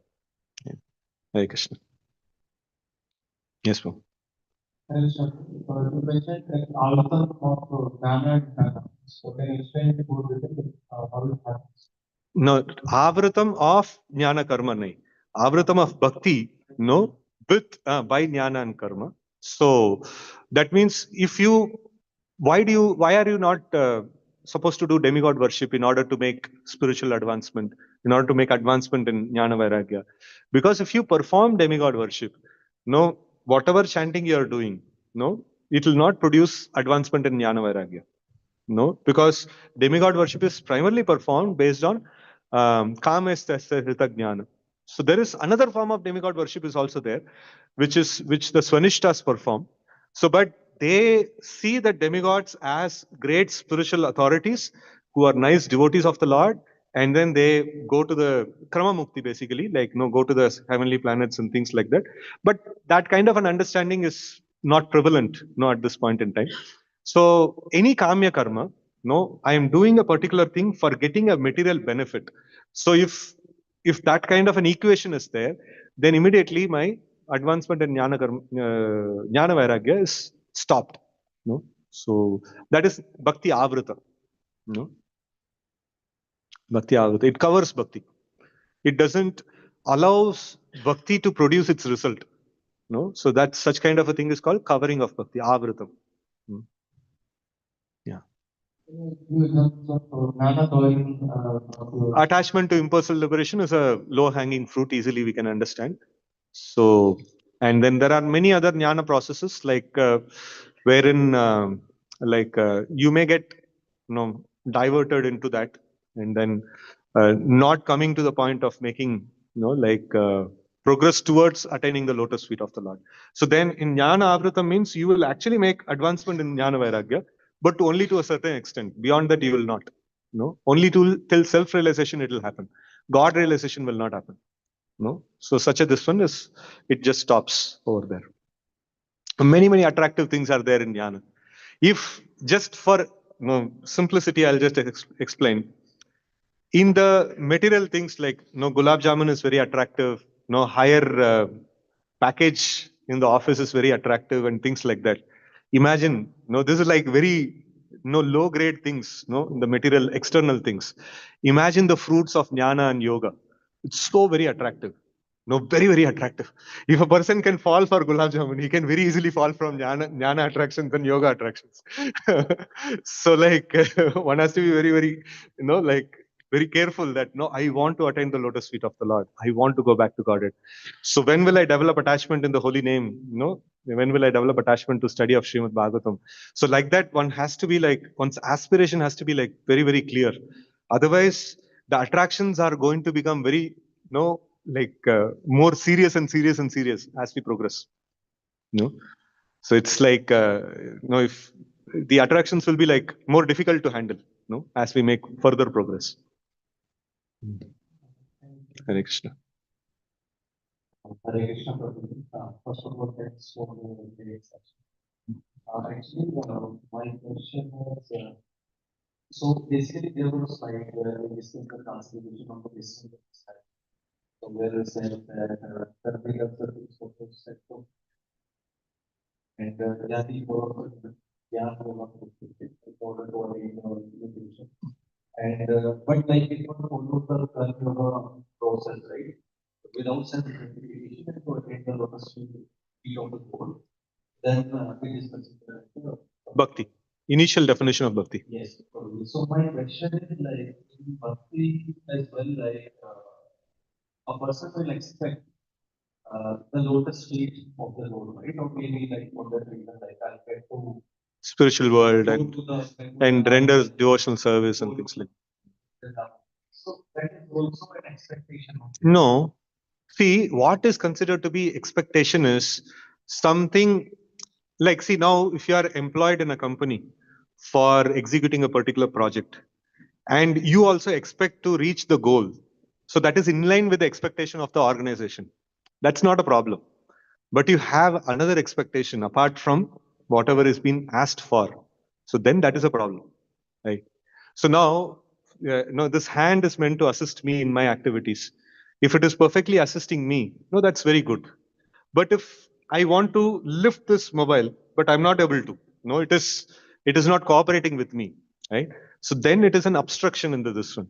So now, desire to render service to the Lord, no desire to like, no, these are all desires which are natural to the living entity.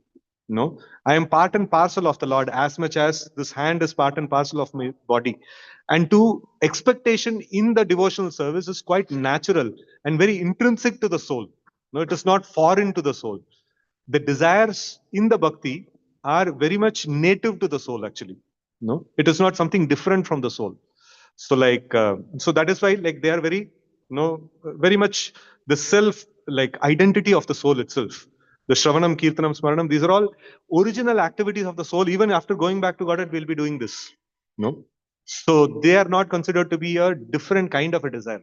No, so some desire which is apart from that, being liberated, being getting better material facility, these are all foreign to the living entity. Hare Krishna. Zoom question also, like Mataji said, also we have not taken. Zoom question is what? Oh Krishna. Somebody's. Yes.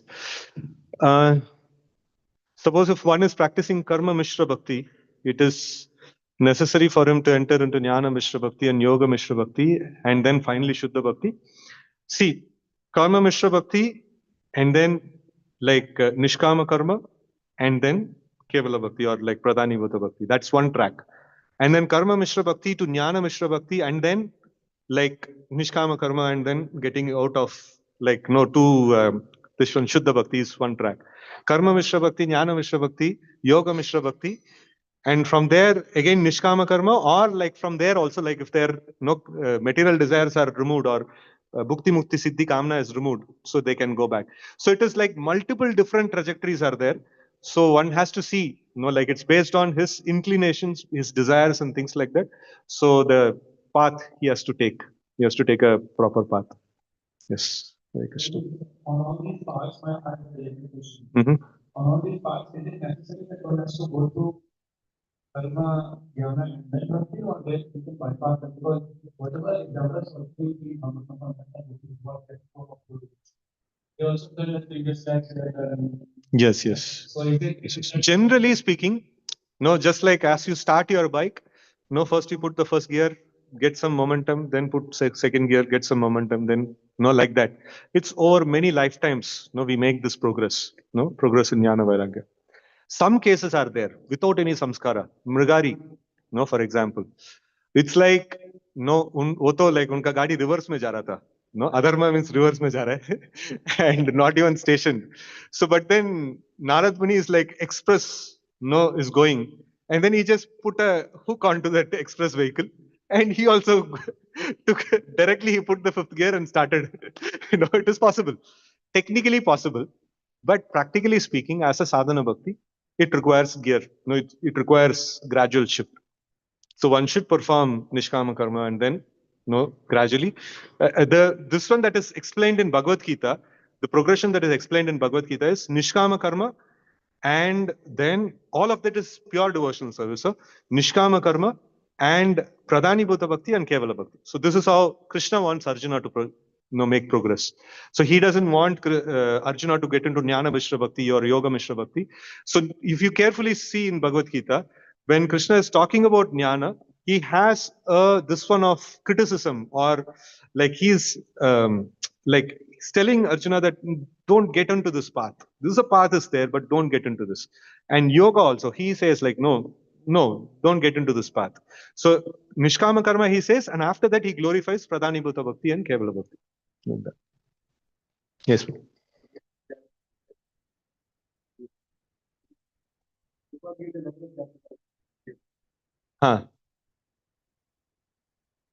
So that bhakti is like this one, like bhakti in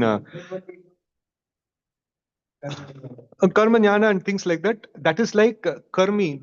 You don't need to be a karmi and then come into this one and all. So when Prabhupada is talking about elevator, generally he's talking about Pradhani Bhuta Bhakti and Kevala Bhakti, but he also adapts it to Guni Bhuta Bhakti. That's also there, like where if somebody is performing his dharmic, material activities, and then has a sincere desire to go back to Godhead. So that is also acts like, to some extent, it acts like this one. But Pradhani Bhuta Bhakti onwards, it properly fits in the definition of elevator, actually. Yes.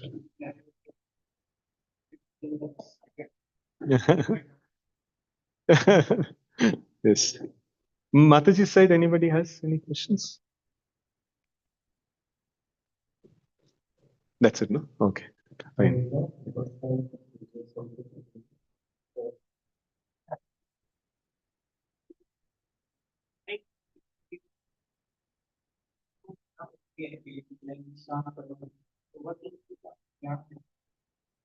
You can study this Bhagavad Gita chapter 13, shloka 8 to 12. Amanitvam, Adambitvam, and all these things. Like it may appear to be like qualities, but each of these are activities. So Śrīla Prabhupada explains one paragraph of all these activities, and in rest of Śrīla Prabhupada's teachings, you will find how to perform these items, of jnana, and that is also mandatory for devotees to execute. So that is bhakti anukula jnana. So that is essential. Hare Krishna. Hare Krishna Prabhu ji question था मेरा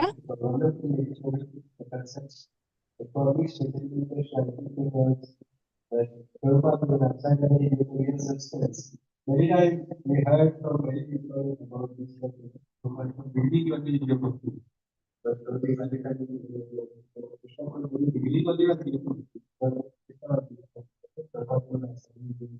tips and tricks. Yes.